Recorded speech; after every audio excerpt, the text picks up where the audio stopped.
This is Dr. Rob Harter with the Nonprofit Leadership Podcast, Making Your World Better. What does it take to be an effective nonprofit leader today? What are the biggest challenges? What are the biggest obstacles? How should nonprofits fundraise in an economy that is constantly changing? All of these reasons combined led me to start this show. And it's my hope that through this series, people can learn not only what it takes to be an effective nonprofit organization, but to hear from effective leaders who are successfully making a positive impact in their communities. We hope you enjoy this show, as together we hear how they are making their world better.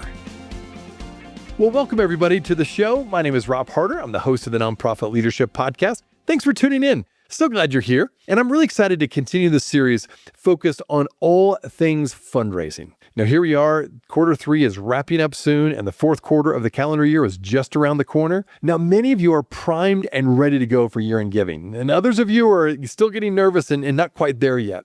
But this is why I wanted to have this special 4-week series in order to help launch you into the year-end giving season with a renewed sense of clarity and excitement. And I'm so glad for my sponsor, Zeffy, who is all about supporting you as a nonprofit leader, your organization, to make sure you have the tools and the resources you need to succeed all year round, but particularly during the fourth quarter of the year.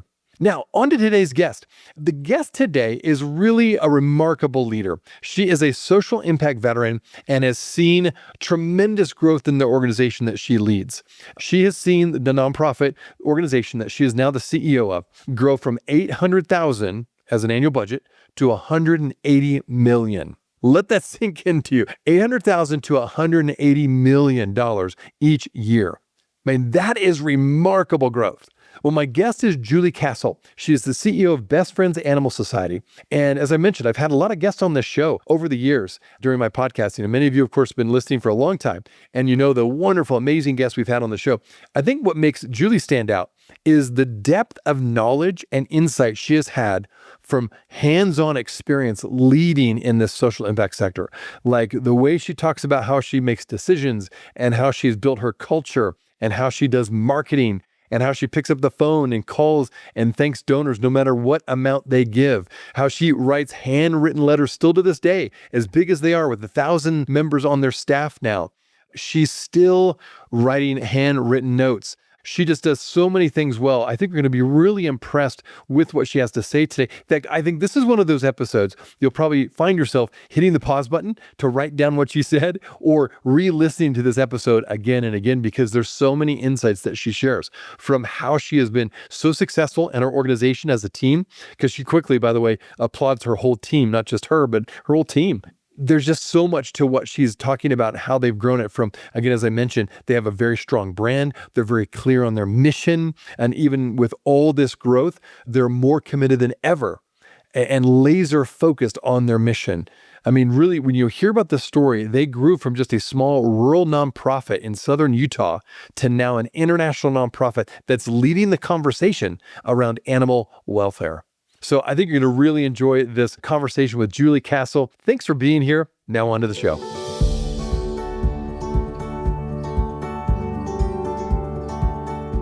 If you run a nonprofit, here's some good news. With Zeffy, you keep every cent of every online donation. No platform fees, no credit card fees, ever. My clients have used it. It's quick to set up, super clean to use, and it just works. Check it out at zeffy.com/register. And make sure every dollar goes where it's needed most. Well, welcome everybody to the Nonprofit Leadership Podcast. So glad to have you tuning in. I've got a special guest, Julie Castle from the Best Friends Animal Society is here with us. And so, Julie, first of all, thanks for taking time out of all the busy things you're doing to join us on the show. Oh my gosh. Thank you for allowing me to be here. It's such an honor. Big fan. Really appreciate the invitation. Well, thank you. Truly, I'm excited to talk a bit more about, first of all, your organization you help lead. You've been with it a long time. And also, though, we're going to dip into fundraising a bit because I know that as this podcast episode airs, it's right at the end of the third quarter, looking and having eyes on the fourth quarter, which is often go time for all fundraisers, all executive directors when it comes to that big push for year-end giving. So I do want to talk about that a bit. But let's start. Let's talk a bit about your organization and the one you're leading. Tell us a little bit about what you do, first of all, and how did you get involved with the organization to begin with?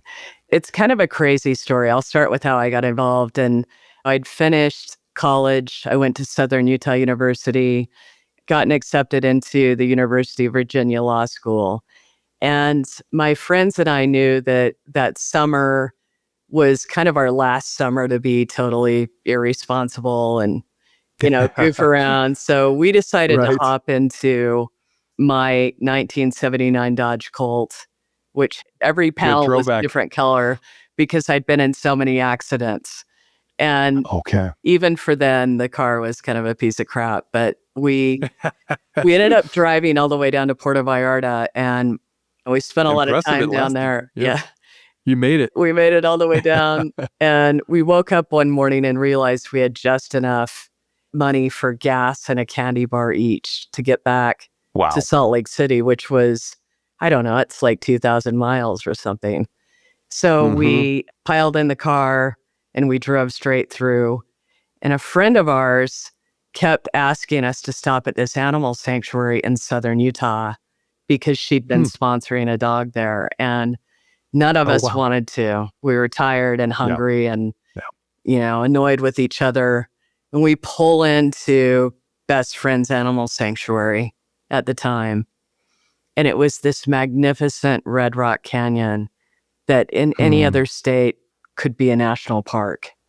And we took a tour with one of the founders and drove around the sanctuary and then had lunch with them.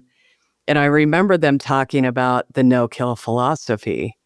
And I didn't know what that meant. And the only exposure that I'd had to an animal shelter was in college. And I went into the animal shelter full of cages down by the city dump. Most of the animals had been disposed of. And that's all I knew. And so to go from that to what I was seeing before my eyes just blew my mind. And I was so taken by the whole experience that we pulled out of the sanctuary, and the nearest gas station, I stopped and put a couple of quarters into a payphone. And I called my dad and I said, "Hey, Dad, I'm not going to law school. I'm moving to Kanab, Utah." And I did. How And did he respond? there was this long, pregnant pause. And Okay. and he was not happy. I think it took him about 10 years to get over that. 10 years. Okay. And, Wow. back then it was, here I was, I'd been accepted into one of the best law schools in the country. And, Right. Great reputation. Sure. and instead I'm living paycheck to paycheck. And Okay. I would show up to work every day, and I'd show up to the Welcome Center and I'd get my assignment. And it was one day I could be cleaning cat litter trays at Cat World, or, doing dog feeding at Dogtown, or giving a tour, or I fixed fences and put in irrigation lines because it's a very large working ranch, really. And so we were a very hand-to-mouth organization. And I was employee 17, and back then, 17 million animals were dying every year in Seriously? America's shelters. Yeah. I mean, and they weren't counting the number of lives that were dying. They were measuring by the weight, by the pound. Okay. That's wow. how tragic it was. And that wasn't that long ago, 30 years ago. And so our entire goal over the past 30 years has been to get every community and every shelter to no kill. And so over that period of time, we've gone from 17 million animals to just over 400,000. And that is still too many. But man, I think about that and I think about all the great causes out there. There's so many noble causes, but a lot of them don't have a solution or a cure. And we actually know how to do this and get it done. And I think there's an appetite from the public to, let's finish the job. Let's not kill animals in our community. And it is a very nonpartisan cause. We get, people from all walks of life that support us. And Right. it's been a really remarkable sort of magical journey for me personally, thinking about, Yeah. when I arrived, we were an $800,000 organization, and today we're 180 million. Well, that is remarkable to think you went from 800,000 to $180 million budget now. That is remarkable. I mean, there's very few nonprofits out there that go that big of a growth curve. So tell me a little bit more about how did that happen? Like, what were some of the key things you put into place over the years that has helped you thrive to the point where now you're just such a large organization? Well, it's a really great question, and we get asked this a lot. And I think it really, really comes down to, in my head, three things. And when I Okay. started here, the founders didn't start the sanctuary thinking, oh my gosh, we're going to be this national, international movement, and we've got this strategy and Right. whiteboard and blah, blah, blah. And they just went about doing the right thing. And the right thing in their Okay. minds was to save the lives of animals and deaths in the shelters across the country. And so essentially, what led to this, if you track back in our history, to me, it was kind of best of breed practices that they started implementing without sort of understanding that that's where it would lead. And the first thing Yeah. that we did, and this was when I arrived, we were, as I said, a very hand to mouth organization. My Right. first paycheck was $183. You know, Wow. You I was employee 17. We didn't have an HR department. It was just, incredible. we were Yeah. just surviving. And we knew Yeah. that if we didn't do something, we were going to be toast. And so we Yeah. started to go to different cities around the West, and we sat in front of grocery stores gathering names and contact info Okay. and asking for donations. And that really wasn't the nugget. The nugget was we would take that list of names and those would immediately get entered into our database. And within Okay. 48 hours, we had one of our founders calling that person. It didn't matter if they gave 25 cents. They got a thank you call. That's awesome. Love that. Today, you can walk through our cafe. We have a little lunchroom where we offer a $4 lunch for any visitor, and it's really a great experience. It's very communal. And we still have Nice. tons of people that come through that say, I met you 25 years ago in front of a Mrs. Gelson's or a Mrs. Gucci's in Los Angeles. And they remembered Wow. the phone call.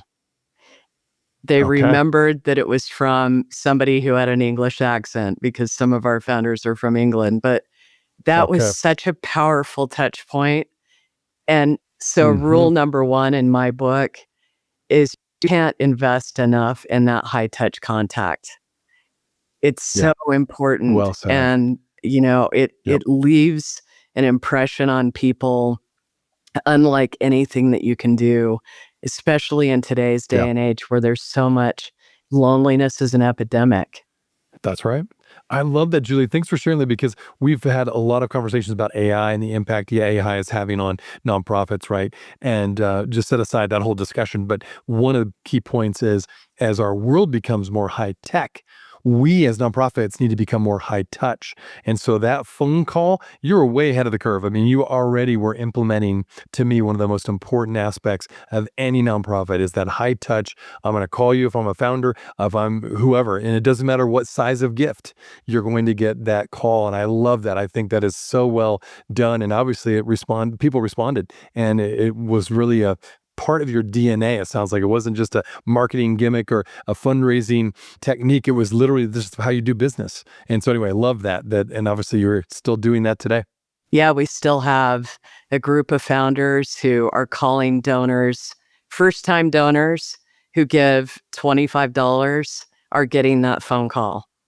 And it Love it. creates this Love it. stickiness, and we're building a community. This isn't just Yeah. about, hey, open your wallet and give to a great cause. We've had people come here who talk about it as a lifestyle brand and how they tattoo their logo on their shoulder or because they have, they've gone so deep with the organization's DNA, which is larger than just animals. It's kindness and generosity and community and positivity. And I think that zeitgeist is really what we tuned into in those early days. Yeah. So I think that's number one, most important, especially today. I Okay. think number two is when we were first starting out, I can remember we got to 5,000 names and we were so excited. Okay. And we thought, You're like, this is huge. okay, it's time for us to start mailing to people. And we did Yeah. that in-house. And then we got to a point where we hired a firm out of California and we sat down with him and he said, your messaging is wrong. He said, you need to describe in graphic detail the problem. You need to provide, Oh, wow. the sorrow and the suffering and that urgency to get people to really care. And we said, it's just not who we are. We believe that people are going to get behind something that's good and positive and not this negative. There's so much, even back then, we said there's so much negativity in the world. You see it on the news every night. Right. We want to tell the stories of positivity because we believe that positivity begets positivity. And so he said, well, good luck. And so we Okay. we started a mailing operation in a more robust way, and our returns were off the charts. And at that time, Wow. I didn't really know of any other nonprofit that was messaging positively like that. And we just kept getting these letters pouring in from our members who were saying, I don't open anybody else's mail but yours because I know if I open their mail, it's going to be sad and depressing. And I just don't want to do that. And so to Wow. me, that messaging and your photography, all of the visuals, your branding, Right. we have never outsourced any of that. We do all that in-house. Okay. And it is Okay. very curated. The team that works on it, many of them have been with us for 24, 20, 18 years. They So you've got good retention with your staff. really it good sounds like. retention. Yeah. They understand the message. They understand the core of who we are and what we're trying to achieve. And that, we know that animals make us happy and we need to be telling those stories that make people happy. Yeah. And so that's number two is you Okay. really need to understand your brand and who you are and guard your messaging and your imagery with your life. There are a lot of great firms out there that do great work, but I'm telling you, you know your brand better than anybody. And you Yep. are your best focus group because you're meeting your donors all the time and they're going to tell you exactly what they want. I love how you had that positive message, even though at the time, most nonprofits were going more for the almost a Yeah. guilt message or a really heavy message, a depressing message, in order to create a response, right, to people to respond, oh, I got to help with this need. You did just the opposite. It sounds like you were very positive and direct with what your DNA was all about, what you were doing with animals, and it worked. And I would say there's a lot more nonprofits doing exactly what you're doing. And so, again, you've been on the cutting edge, I would say, on the front end of that, and way to go. But I also love, let me dig a little bit more into this branding, understanding your brand. We've had a lot of conversations on the show with different people talking about brand. How did you begin to know and articulate specifically what your brand was? It sounds like you did things that were intuitive, but I'm guessing there was some time along the way you were like, no, this is it. This is who we are as an organization. Was there a moment or a period of time where you're like, let's just write down our operational values, let's write down our DNA because we're doing it, but we need to be really explicit about it? Yeah, I think that we really occurred to us. We started, after we developed our mailing list, we started a magazine that we sent out to our members. And that proved to sort of start becoming the voice of what's known as the no-kill movement. And it was very, Okay. it was written by one of our founders and a bunch of our founders contributed to it. And we had the good fortune of the fact that they were really great writers and they knew how to Right. tell Okay. stories and they knew how to share the life of an animal and the life of saving the animal and the reward of an animal in the perfect storytelling fashion. And in fact, they used to talk about it's the hero's journey, the Joseph Campbell Mm-hmm. teachings that every great story from Star Wars to the Goonies to, maybe that's not a great story, but you know what I mean. Throwing some great stories. These are throwback Throwback movies. I love movies, it. Indiana Jones, whatever great Sure. pick story is out there, they all have the same elements. And that Hmm. storytelling became really important to developing our brand. And basically, when we realized, oh my gosh, we've created something that we didn't really mean, the intention wasn't to say, we're going to create this national movement and blah, blah, blah, but that we Right. started to get people who would come to visit here. And they talked Okay. about it as a bucket list item or their nirvana, or they wanted to Hmm. be part of this community that was telling stories that really resonated with them. And we heard time and Okay. again, I thought I was the only one that felt this way. And meaning, I love Interesting. animals, I don't want to see them die. So when Yeah. we realized this was, we had started to turn the tables a little bit to say, okay, we're starting to get our legs under us. We're, in the $8 million category. We can start helping other organizations that are smaller than Yeah. us that are struggling. What we didn't realize that we were tapping into with that generosity of just being free with, here's how you write a fundraising newsletter. Here's how you build cat housing. We were giving away all of our state secrets, anything that was going to give us Okay. a cutting edge. We felt like the world of animal welfare needed that. We were also very transparent about what didn't work for us. And Okay. so what started to happen is we organically started to build this network of other organizations across the country. That is what propelled our brand into a national brand, Hmm. is that suddenly we had these rescue groups that were relying on us for information, best practices. We had Okay. the space and the resources to start doing things like housing cats that had a certain type of medical condition together that everybody before Okay. had said they can't live together in the same space. Right. So we were sharing all of this freely, and we were organically developing this network, not because we were offering some corporate sponsorship or whatever, but came from a place of, hey, we want to help you succeed. Because if you do, everyone's going to succeed. We'll be right back. If you run a nonprofit, you know how fast fees can eat into donations. Well, with Zeffy, you keep every penny. No platform fees, no credit card fees. Donors can choose to tip Zeffy, but your organization pays zero. You can set up a live form in just a few minutes. It's super easy. If you need donation forms, event ticketing, or donor management all in one place without the costs, go to zeffy.com/register and give it a try.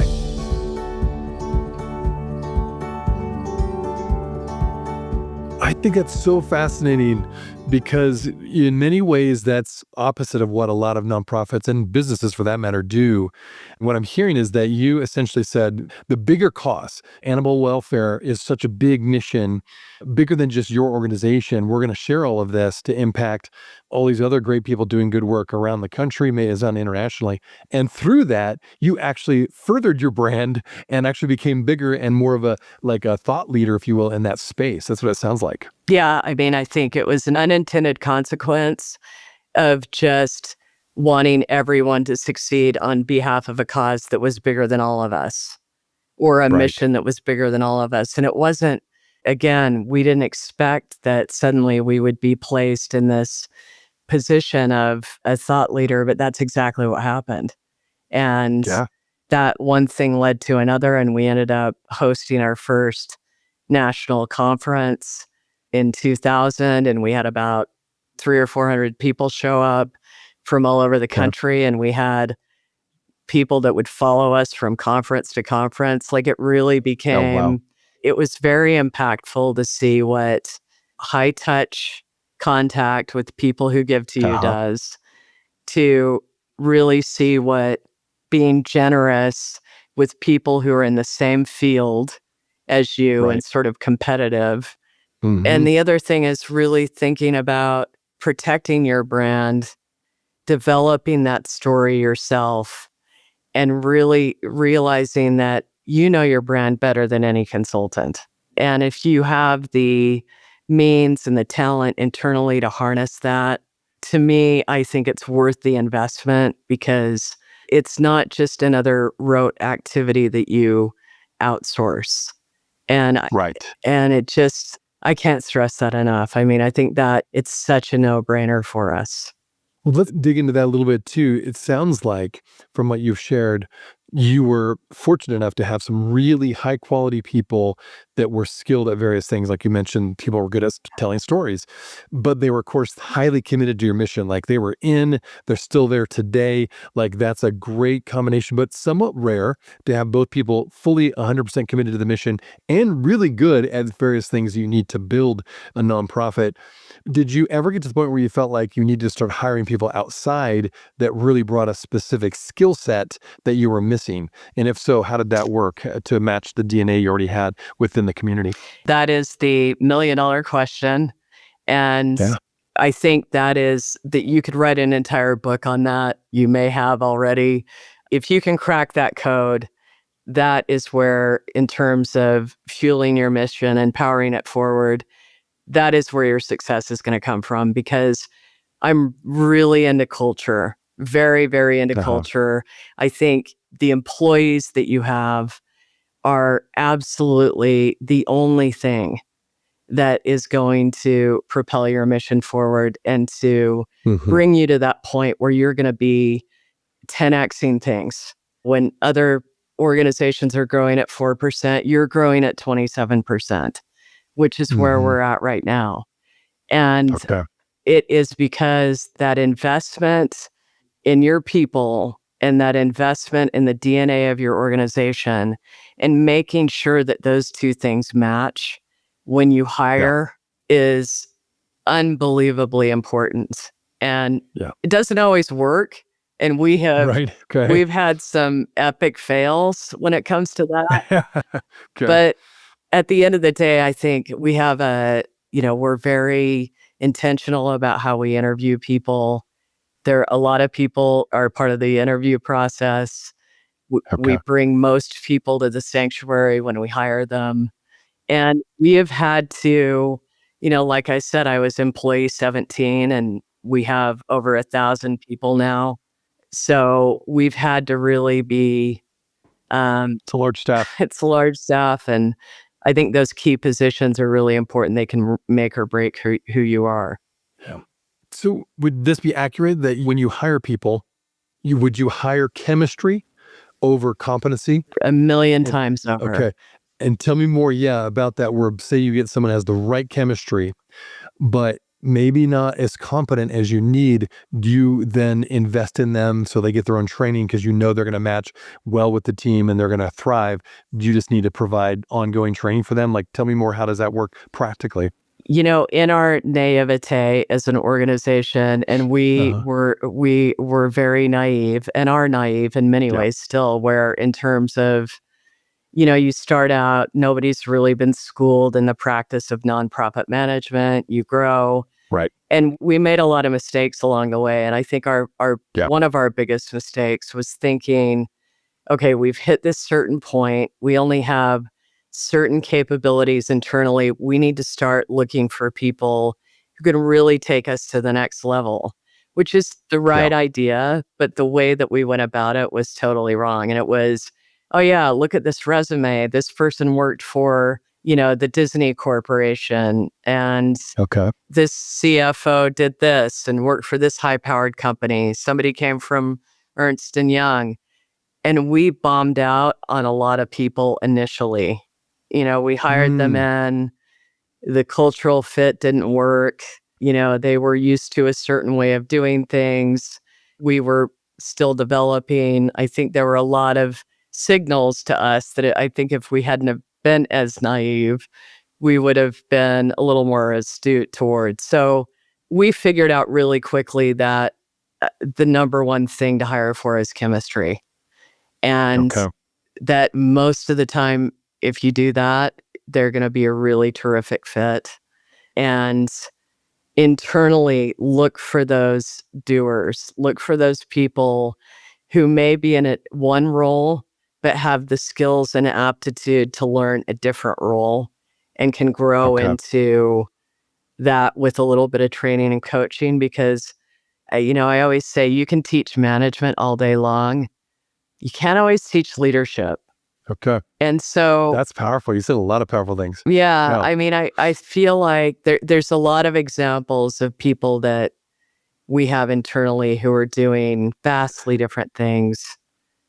When they're first, except compared to where they first were hired. Yeah, And that's probably why you were able to keep them too. They feel like they're growing, they're expanding, they're in new realms of leadership, so to speak.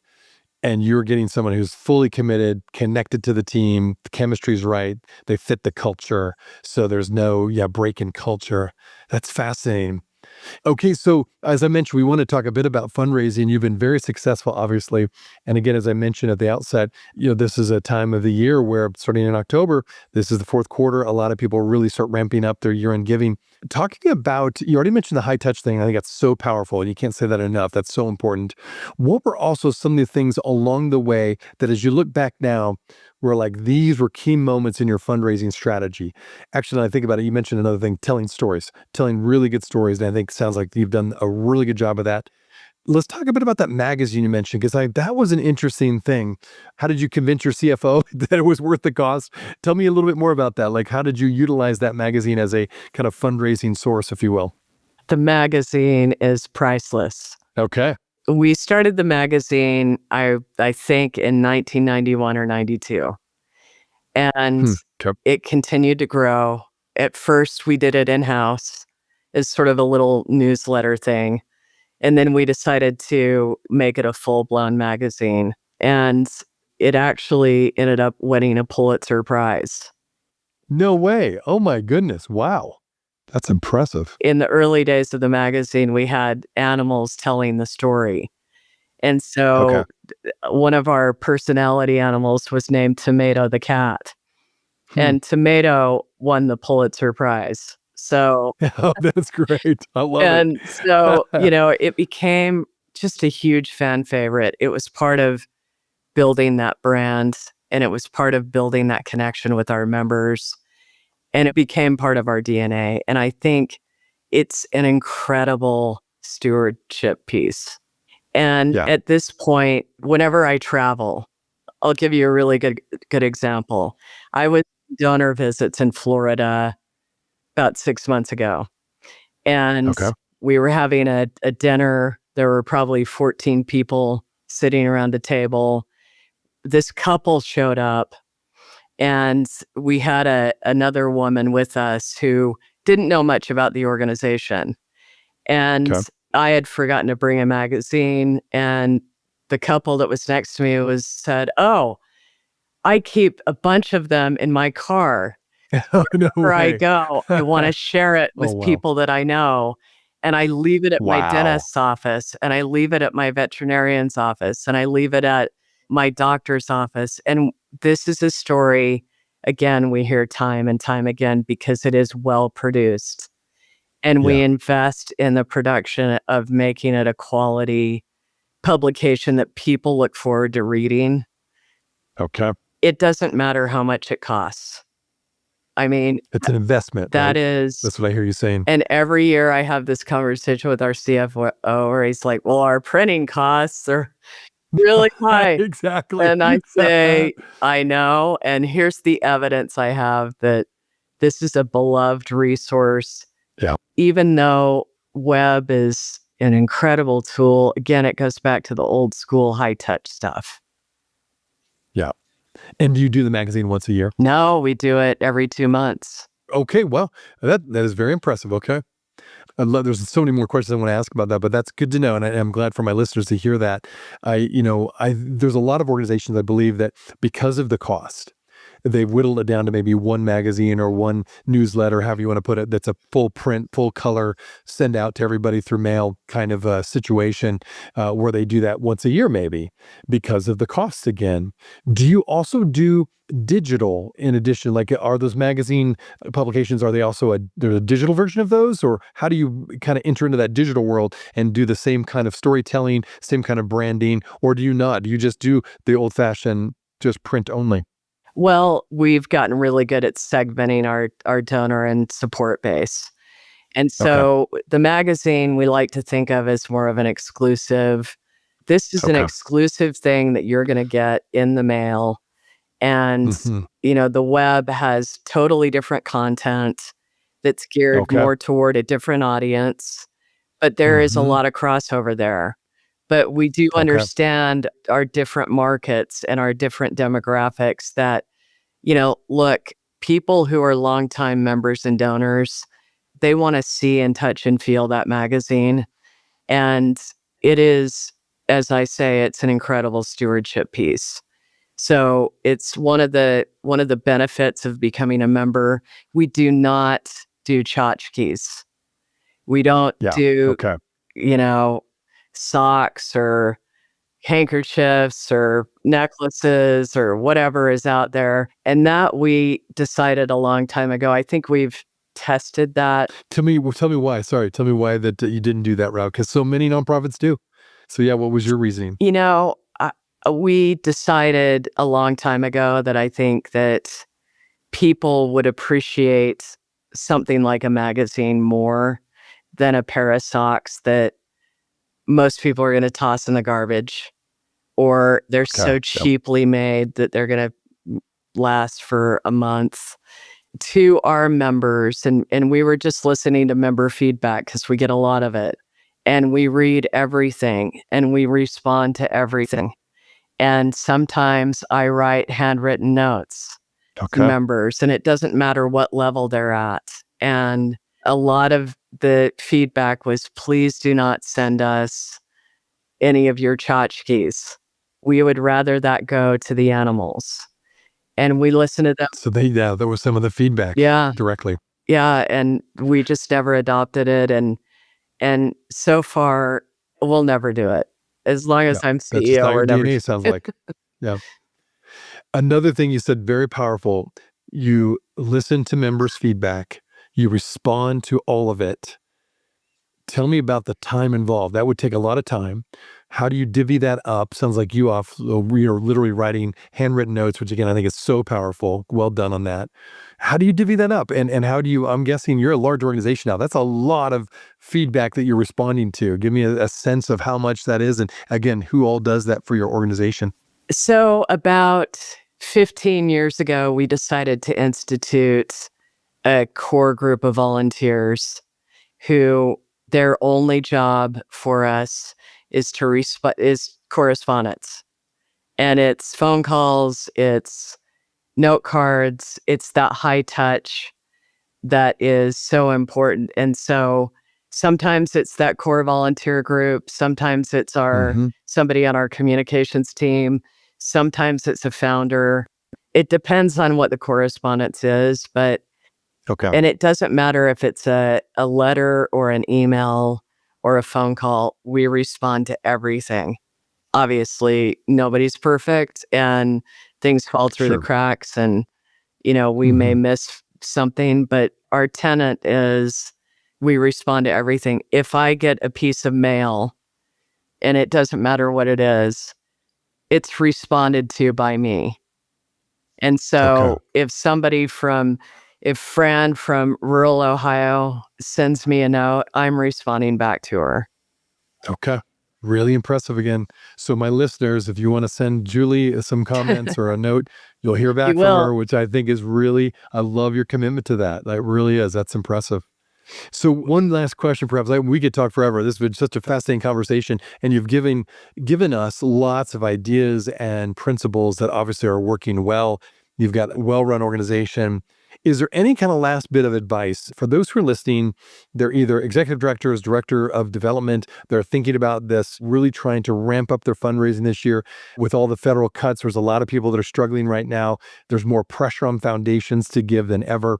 Is there any last bit of advice you'd give to our listeners who are in, the trenches, so to speak, of nonprofit leadership that you would say, okay, in addition to what you've shared already, I want to give you one bit more of last advice, so to speak, when it comes to fundraising? Well, I'll just say one thing and then I'll close with a final thought. And that one Yeah. thing is all this stuff that's happening in the world, everything that's happening with social media and how that's growing and splintering channels, everything that you see in digital marketing and fundraising, nothing trumps a good story about the work Hmm. that you're doing. Nothing. Because that content is so, people are hungry for really good content, really strong content. So all this other stuff, in my opinion, and I was over our marketing, communications, and development for many years. And so Okay. I know this world upside and down. You can layer it in with all these gimmicky things and all of that stuff, but you are going to get people who don't stay with you as a community. But that storytelling element and really that powerful content wins the day every time. And so there is a story about a dog, an individual animal. In my opinion, what's worked best for us is telling that individual story. Hmm. You can layer in data and facts and a thing that happened to a town or a community. You got to find that individual story about that individual animal, about that individual success. And whether that's, you're working in the disaster response space, every part of our nonprofit sector has that individual story, and really honing in on that and taking the time to develop that and share it with a little focus group and see what their feedback is. If you're small, you have volunteers who know you, who are going to give you the honest truth about, this doesn't resonate with me. I would not open my wallet for this. So I will say, maybe get your head out of thinking about all the noise around you and really focus on telling that story on that individual part of your work. So that's one. The second thing is, I see a lot of times in my field and other fields that a lot of nonprofits get excited about all the things they can be doing. And I call it the boiling the ocean effect, where you have a nonprofit that does 80 different things, and they've got 30 different initiatives, and they've got this and that and the other, and everything is so spread so thinly that you aren't doing any one thing well. And I think one of Okay. the secrets for us has been laser focused on ending the killing of animals in shelters by the end of 2025. And that has Okay. been our drumbeat for the last decade. And it's been Okay. really successful, not only in the life-saving front, but the fundraising front, the volunteer front, all fronts. If it doesn't fit in that bucket, we don't do it. You just gave a masterclass on how to stay completely committed to your mission, no matter how much you grow, no matter how much money you raise, and how big your staff gets. You've stayed true to your mission that you started with, so many years ago. So well done with that. I mean, everything I read and experience personally is exactly what you are doing. It's much easier to say than do. It's much harder to actually put that into practice, particularly when you grow and you have people that want to fund different things, different initiatives, which I think that's where a lot of nonprofits start getting too spread too thin, is because they get money from somebody that has a pet project they're really excited about. And it kind of fits into your mission, but not really. So anyway, I applaud the fact you've stayed focused. You've stayed really laser focused on your mission. And obviously you've been tremendously successful. Well, again, Julie, thank you so much. It's been a fascinating conversation. Thanks for all you're doing. For those who want to find out more about you and the Best Friends Society, where would you send them? What's the best way to connect with you and your organization? Well, you can find us on the web at bestfriends.org. You can also visit our social channels. We're on all of them: LinkedIn, Facebook, TikTok, Instagram, and that'll tell you a lot of real-time fun stuff. So you can check us out there or come and visit our sanctuary in beautiful southern Utah or one of our life-saving centers. And we've got them all over the country. And so, it's a lot of different avenues and ways that you can get involved with us. And I just appreciate you so much. Your voice is really important to the nonprofit sector, and you do amazing things. So thank you. Oh, thank you. You're very kind. Well, thank you again for taking time to be on the show and sharing your insights. Hey, friends. Well, I wanted you to know that this podcast can be found on iTunes, Spotify, Amazon, Google Podcasts, and wherever you listen to other podcasts. I also want to encourage you to like, subscribe, and share this podcast with others. This will actually help us get this great content out to more nonprofit leaders just like you. You can also join the Nonprofit Leadership Podcast community. Find other resources and interviews of past guests all on my website, nonprofitleadershippodcast.org. Well, thanks again for listening, and until next time, keep making your world better. This podcast is sponsored by DonorBox. DonorBox, helping you help others with the best donation forms in the business.